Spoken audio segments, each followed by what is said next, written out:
Your Excellencies, distinguished guests, ladies and gentlemen, good morning or good evening, depending on where you're joining us online today. Welcome to the 15th Seoul ODA International Conference, which is co-hosted by the Ministry of Foreign Affairs of the Republic of Korea and Korea International Cooperation Agency, also known as KOICA. Well, my name is Hemi Kim, and it's indeed my great honor and pleasure to welcome you to the 15th Seoul ODA International Conference. Well, this year we are holding this conference both online and offline, and on behalf of our hosts, we would like to extend our sincere gratitude and welcome to all of our distinguished guests and moderators, panelists, presenters, as well as all of our online and offline participants. Thank you so much for taking your precious time to participate in our conference today, and thank you so much for joining us both online and offline. Well, this year we are celebrating the 15th anniversary of the Seoul ODA International Conference, which has been serving as a pioneering platform in the field of development cooperation in Korea. And we are honored to hold the 15th Seoul ODA International Conference under the theme of Expanding Horizons for Global Development Partnership.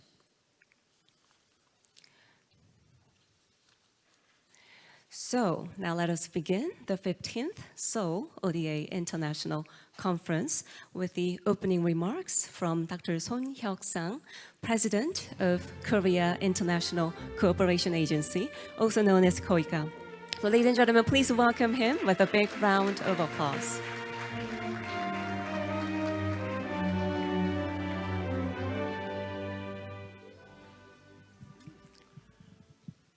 If you're Korean, because I heard that the translator is very excellent. It is actually translating from English to Korean or Korean to English.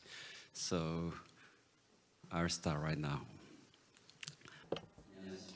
Greetings to all of you participating in the 15th Seoul ODA International Conference this year, both online and offline. I would like to extend my warm welcome. First of all, I convey my deep gratitude to Vice Minister Lee Do-hoon of the Ministry of Foreign Affairs, who will be delivering welcoming remarks, Secretary General Matthias Cormann of the OECD, and President Masood Ahmed of the Center for Global Development, who will be delivering congratulatory remarks via video, Executive Secretary Armida Celsius, Alice Sabana of UNSCAP, who will be delivering a keynote speech, and all panel's speakers and experts participating in its session. I would also like to express my special gratitude to Deputy Director General Watanabe Gasajeni of the Thailand International Cooperation Agency, President and Director Toromabula Lumbang Tobing of Indonesian AID, and Chairman Dastan Yelakunov of the Kazakhstan Agency for International Development for visiting Korea to share the aid experiences of emerging donors. After face-to-face events were canceled following the spread of COVID-19 in 2019, it is a great pleasure to meet again in person for the first time in 3 years at this conference. I'm so happy to meet all of you today. Today, Executive Secretary Armida Celsius and Alice Sabana of UNSCAP will deliver the keynote speech. UNSCAP has been a platform for cooperation and unity in the region, and in June signed an MOU with KOICA to cooperate on strengthening capacity for climate response, gender equality, and ICT in the Asia-Pacific region. I greatly anticipate your suggestions on a forward-looking development cooperation system based on UNSCAP's experiences in diverse North-South, South-South, and triangular cooperation. Once again, thank you all for making time in your busy schedules to join us here today. Distinguished guests, we are facing an unprecedented crisis, including the COVID-19 pandemic that has persisted for over 2 years, the spread of conflicts such as the war in Ukraine, an increase in refugees, floods resulting from climate crisis, natural disasters including earthquakes, and the expansion of the food crisis. According to the UN SDGs Report 2022, those in extreme poverty have increased in number by 95 million, while progress in poverty eradication has regressed by 4 years, and the food and hunger problem is exacerbating due to the overlap of conflicts, climate change, and increased inequality. Amid this changing development cooperation landscape, and as the interconnectedness and complexities of crisis become evident, I believe the theme of today's conference, Expanding Horizons for Global Development Partnership, gains all the more meaning. Global threats such as the climate crisis, conflicts, and COVID-19 are rendering development problems more complex. In order to respond effectively, it is important to not only expand development financing, but also include diverse development cooperation players for a comprehensive and integrated approach. Amid this changing landscape, the Korean government, under the vision of global pivotal state, has declared the expansion of its ODA scale in order to realize global values, including the SDGs, and join in establishing and strengthening an open and inclusive international order. In line with this vision, based on our experience of effectively utilizing aid as a recipient country, and based on our contributions to the development of partner countries following growth from a least developed country into a donor, KOICA hopes to discuss a new development cooperation partnership with countries that have begun to participate in development cooperation as both recipients and donors, that is to say that dual donors and emerging donors. One of the main themes of our conference today is the rise of emerging donors. The demand for an equitable supply of global public goods, such as vaccines, and the need for a joint response to global challenges such as climate change are increasing day by day. The issue development is no longer limited to a handful of poor countries, but has become a universal problem common to mankind. Under these circumstances, the age of dichotomous distinction between one-sided recipients and donors in development cooperation is fading. Countries in the past who received support are now sharing their capabilities and development experiences with other partner countries and contributing to regional and global common prosperity. And this new type of development partnership is increasingly becoming active. Emerging donors are able to draw out multifaceted and practical cooperation within their regions, fully considering the demand of the region. A cooperative network that is specialized to each region can thus expand the horizon of development cooperation and contribute to a thriving, sustainable ecosystem of development cooperation. In order to encourage the broader participation of such emerging donors, I believe it is necessary to bring about inclusive changes to the development cooperation system and norms centered on Western traditional donors. I look forward to fruitful discussions on the legitimacy and direction of these changes. We also need to heed the voices of diverse development cooperation players who possess development experiences that are unique to each country. This is the theme of our third session.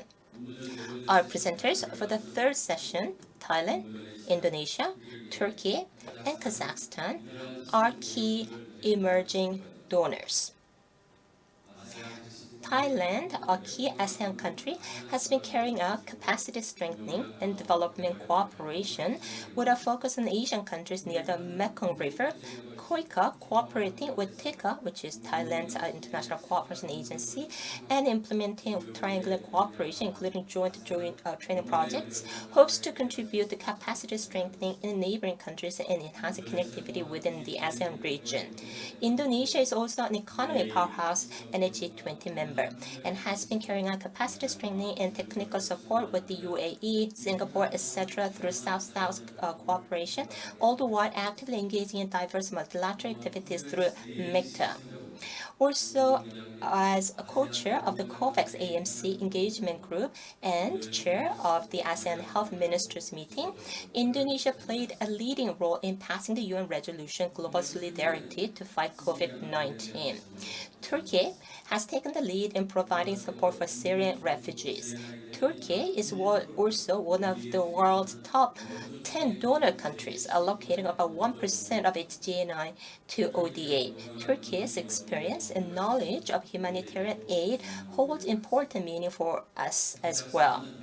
Kazakhstan became the first country in Central Asia to bring into force the ODA law and created its own development cooperation organization, KAZ-8, in commemoration of 30 years of independence in December 2020 in efforts to lead regional development cooperation in Central Asia.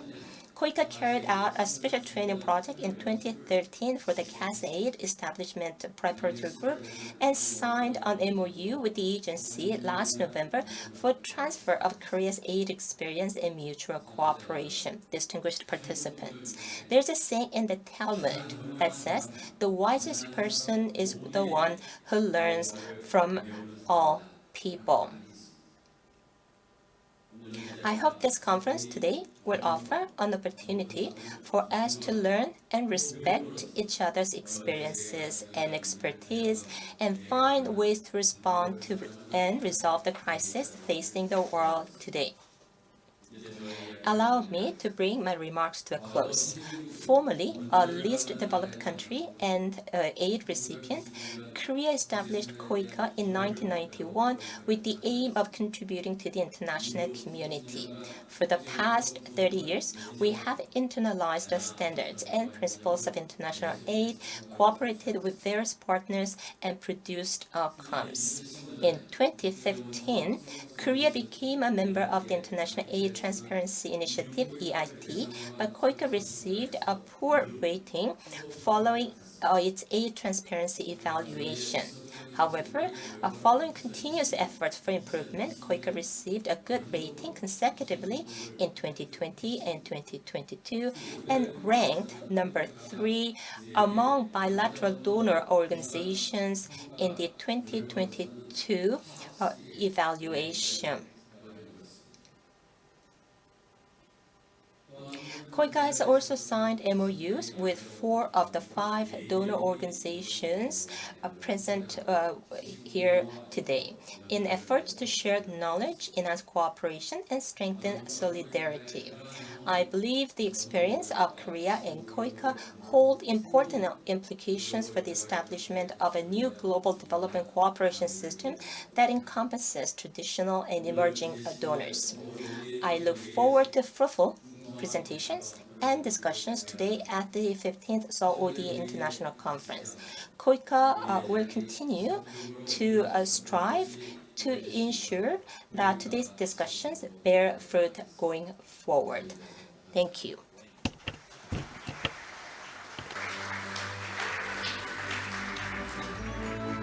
Dr. Son Hyuk-sang, President of Korea International Cooperation Agency, has just delivered an insightful opening remarks. Thank you very much, Dr. Son, for your meaningful words. Ladies and gentlemen, please give him another round of big applause. Thank you very much.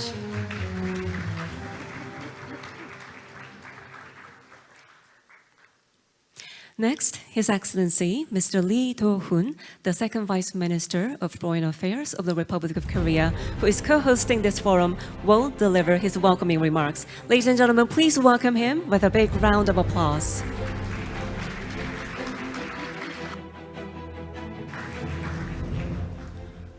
Thank you. Sorry. Well, I speak in English because, not that I don't trust our interpreters, but my speech was prepared well in advance in English, so I'm going to speak in English. Dr. Son Hyuk-sang, the Honorable Matthias Corman, Her Excellency Almida Salsia Ali Shabana, Dr. Masood Ahmed, Excellencies, distinguished guests, ladies and gentlemen. Welcome to the 15th Seoul ODA International Conference. Over the past 15 years, The Seoul ODA International Conference has evolved into a major platform where insights on international development cooperation is shared. I'd like to thank Dr. Son and his team of KOICA for their efforts to make this happen. Today, complex challenges such as the prolonged global pandemic, conflicts, climate change, worsening food and energy security crisis, and the global supply chain disruptions have exacerbated inequality both within and across countries. Such a non-stop crisis hits the most vulnerable communities the hardest, which threatens to turn the decade of action into a lost decade of development.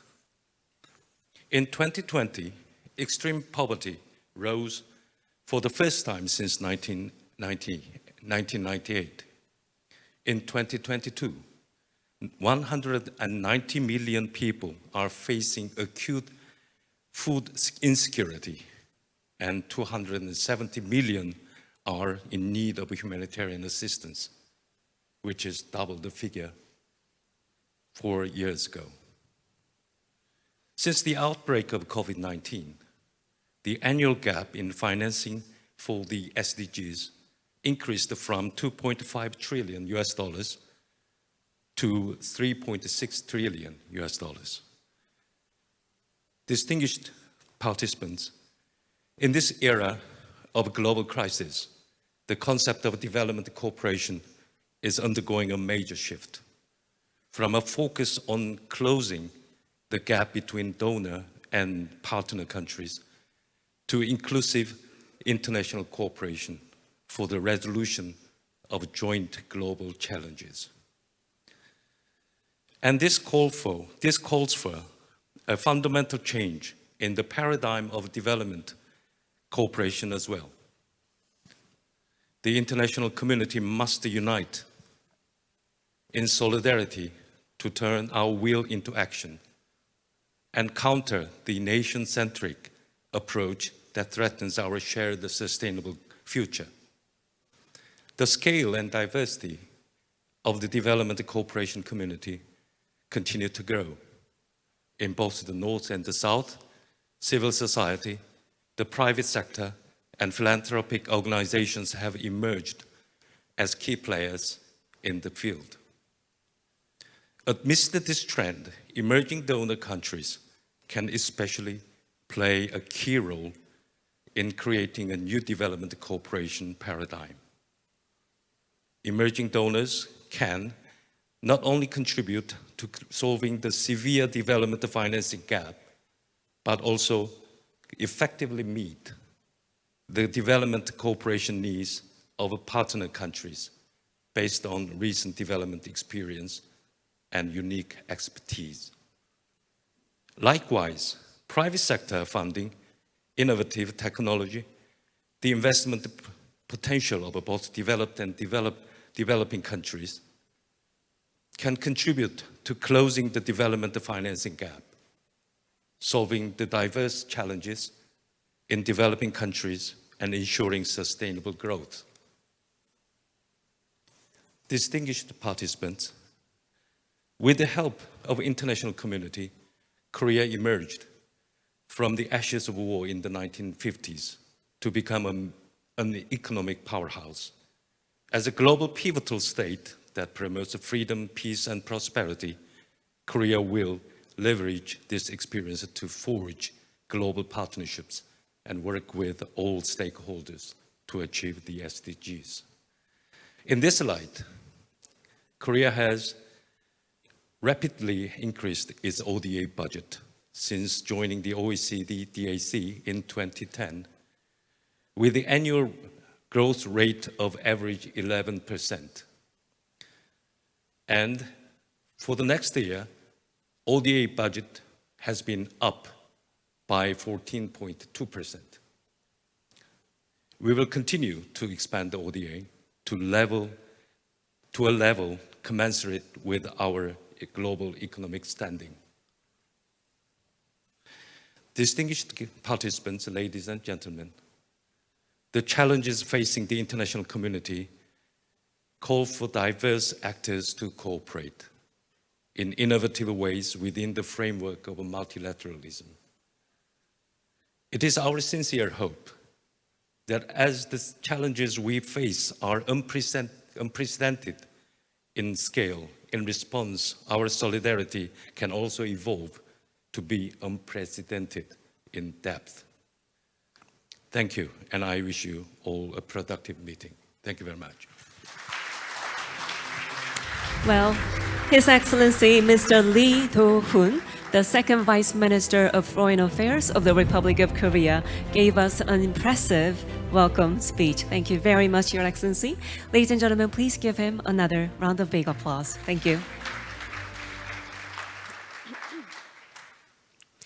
Next, congratulatory remarks will be virtually delivered by His Excellency Mr. Matthias Cormann, the Secretary General of the Organization for Economic Cooperation and Development, better known as OECD. So without further ado, ladies and gentlemen, please welcome him with a big round of applause. My congratulations to the Korea International Cooperation Agency and to Korea's Ministry of Foreign Affairs on your 15th Seoul Official Development Assistance International Conference. Since 2007, this conference has provided a very important platform for dialogue between development experts and policymakers. It is such a strong demonstration of Korea's role as a global leader in development cooperation and your remarkable growth and development from former recipient of official development assistance to a major, highly successful, world-leading economy and contributor to official development assistance. Korea is an international development success story and now a driving force in support of economic and human development, shaping strategy, sharing experiences, and helping to bridge the divide between developing and developed country interests. Korea is investing in partnerships with a broad set of stakeholders, civil society, the private sector, and you have recently adopted your first civil society policy and implementation plan as a framework for collaboration with civil society as independent actors and implementing partners, and launching programs to mobilize private finance for sustainable development. At the OECD level, Korea makes substantial contributions towards stronger private sector engagement, including support for our work on private finance for sustainable development and support for our blended finance guidance as a valued member of the OECD's Development Assistance Committee. These are challenging times, particularly for developing countries. Global shocks are reversing important gains that were made in many areas, and they're compounding pre-existing challenges. Let me touch briefly on some areas of focus.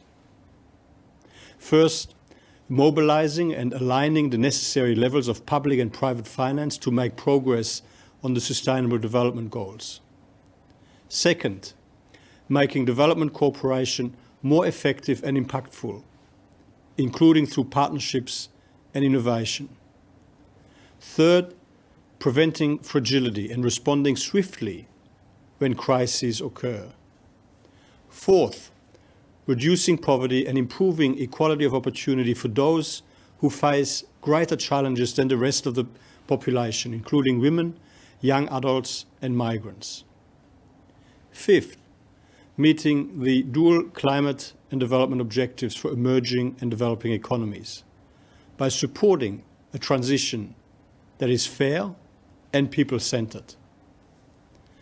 As a prominent actor and thought leader, Korea is exceptionally well placed to contribute, and I look forward to continuing our work together. Warm congratulations on all that you have achieved over the past 15 years of effort and contribution through this conference. Thank you.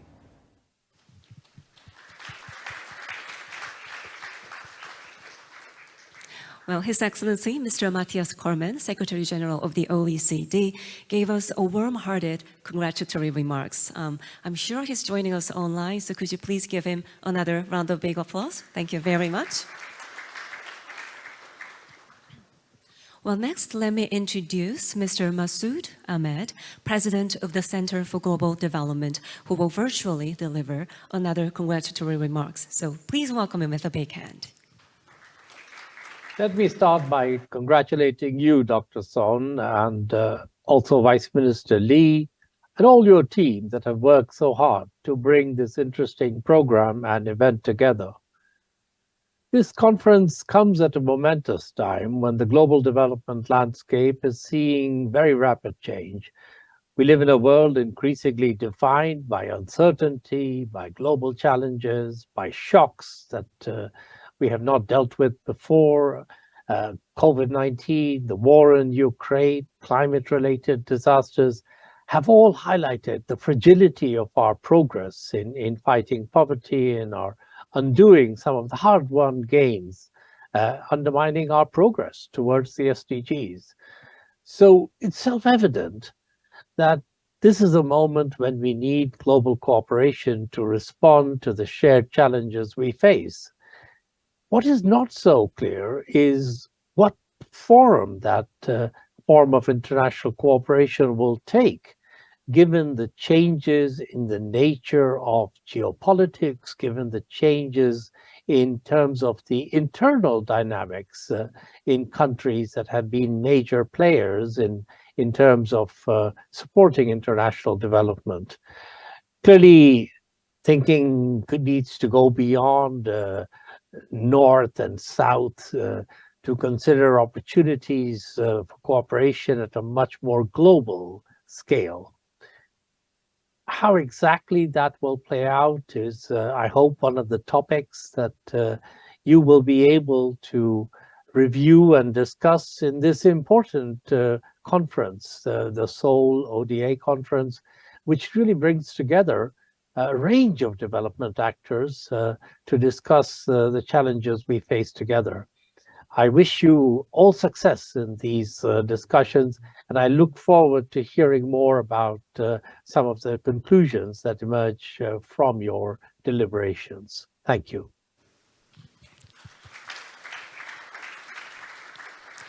Mr. Masood Ahmed, the president of the Center for Global Development, gave us a wonderful speech. Thank you very much. Well, now it's time for our keynote speech, which will be virtually delivered by Her Excellency, Madam Armida Salcia Alishabana, Under Secretary General of the United Nations, who is also serving as the Executive Secretary of the United Nations Economic and Social Commission for Asia and the Pacific. So without further ado, please welcome her with a big round of applause. Mr. Hyuk Sang-son, President of the Korea International Cooperation Agency, Mr. Lee Do-hoon, Second Vice Minister of Foreign Affairs of the Republic of Korea, distinguished participants, ladies and gentlemen, I am very pleased and privileged to address the 15th Seoul ODA International Conference. At the outset, I would like to congratulate the organizers for providing this dynamic forum to discuss issues related to development cooperation. The Asia-Pacific region has witnessed significant progress in reducing extreme poverty, expanding social welfare, and accelerating innovation over the past 2 decades, thanks to our shared goals and targets set since the turn of the century. Almost halfway into the implementation of the 2030 Agenda, the COVID-19 pandemic, the increasing impacts of climate change, and geopolitical conflicts have unveiled the fragility of our interconnected world. All these crises threaten the hard-earned progress towards the achievement of sustainable development goals. The pandemic highlighted the widespread inequalities that exist among countries and within countries through widened gaps in access to healthcare and other services, financial resources, and capacity to implement initiatives for economic recovery. In addition to the pandemic, geopolitical conflicts are compounding SDG financing challenges and exposing fault lines in energy and food systems, international finance, and social protection. It is undoing efforts to strengthen food security and systems by putting additional pressure on limited resources. Rising sea levels, extreme weather events, and food and water scarcities are projected to increase in intensity and frequency.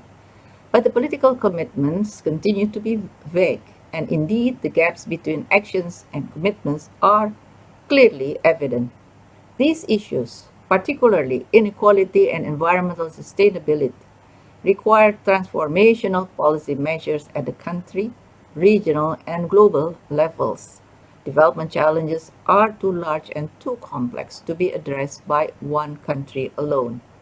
The emergence of middle-income developing countries willing to share their knowledge, expertise, and resources through their own assistance program offers new opportunities for partnership and points to the changing dynamics in development cooperation. ESCAP has contributed considerably to the development of Asia and the Pacific, establishing key regional institutions, negotiating crucial intergovernmental agreements, undertaking quality normative and analytical work, advocating policies to address critical and emerging issues, and building the capacity of its members to address common and transboundary development challenges in the region. In our efforts to build back better and advance the SDGs, three elements are critical to consider. First, high and sustained levels of financing are required, and innovative solutions are needed. Governments need to prioritize domestic resource mobilization, curb non-developmental expenditure, and safeguard SDG investment, raise additional funds through innovative instruments, and work together on debt sustainability. After decades of agreement, we are still far below the ODA target of 0.7% of GNI. Developed countries need to follow through on their old and new pledges, particularly the $100 billion per year for climate action, as the threat of climate change has become a clear and present danger for all countries. Second, multilateralism and regional cooperation must be more effective. We need to rethink how multilateralism and regional cooperation can effectively overcome transboundary, interlinked challenges, build resilience against shocks, and ensure that no one is left behind. All development partners need to work more closely together on a wider range of regional public goods. Asia-Pacific countries reaffirm their commitment to promoting multilateralism and international cooperation, strengthening partnership, and advancing sustainable development in Asia and the Pacific through the adoption of the Bangkok Declaration at the 75th anniversary of ESCAP. This declaration outlines our common agenda for the region. Third, partnerships need to be broadened and diversified. With a changing donor landscape and new emerging donors, we need to diversify and broaden partnerships towards more integrated, effective, and innovative development cooperation strategies. We need to identify and overcome the barriers standing in the way of long-term and deeper partnership with beneficiaries. It is only by interventions that are targeting systematic changes that we will have sustainable impact. Over the past decade, South-South cooperation has gained increased importance in accelerating sustainable development. South-South cooperation has evolved as a key modality to address transboundary issues as well as issues of common concern, including poverty and inequalities, environment, and disaster risk reduction. The increasing role of South-South and Triangle cooperation was recognized by countries in a resolution adopted by ESCAP Commission at its 75th session. In addition, ESCAP has been at the forefront of promoting multilateral partnership to address regional and transboundary issues, such as air pollution, a pressing environmental challenge that has increased considerably in recent years. With support from the government of the Republic of Korea, ESCAP is currently advancing its work on the use of satellite technology to monitor air pollution. The results of this work are being applied in almost 20 countries in Asia. 2022 is a milestone in South-South cooperation in Asia and the Pacific. In less than 2 weeks, the government of Thailand, the United Nations Office for South-South Cooperation, and ESCAP will jointly host the 11th Global South-South Development Expo in Bangkok from 12 to 14 September.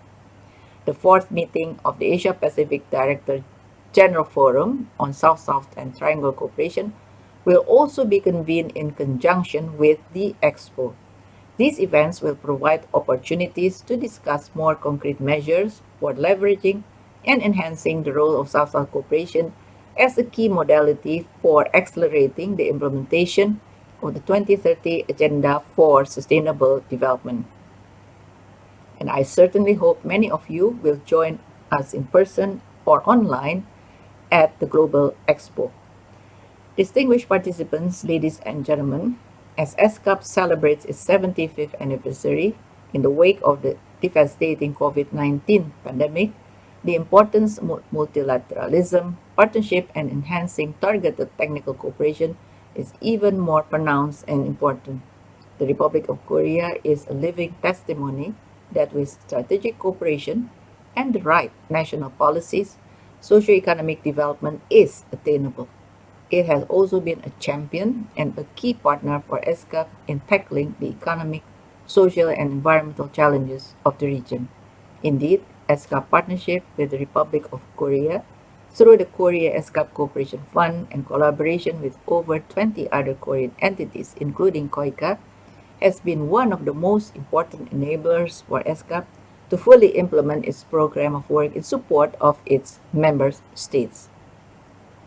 In June of this year, KOICA and ESCAP expanded further the scope of our collaboration towards achieving concrete outcomes in support of the 2030 Agenda by signing an expanded MOU. I take this opportunity to once again thank the government of the Republic of Korea for its continued support to the work of United Nations and development cooperation at large, and wish you a very successful conference. Thank you very much.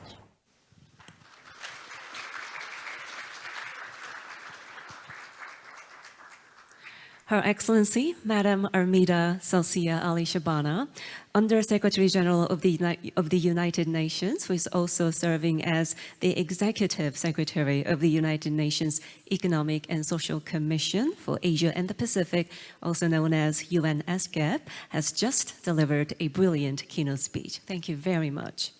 Well, with that, we will conclude the opening session of the 15th Seoul ODA International Conference, and session 1 will commence immediately once our stage is ready, so please remain seated.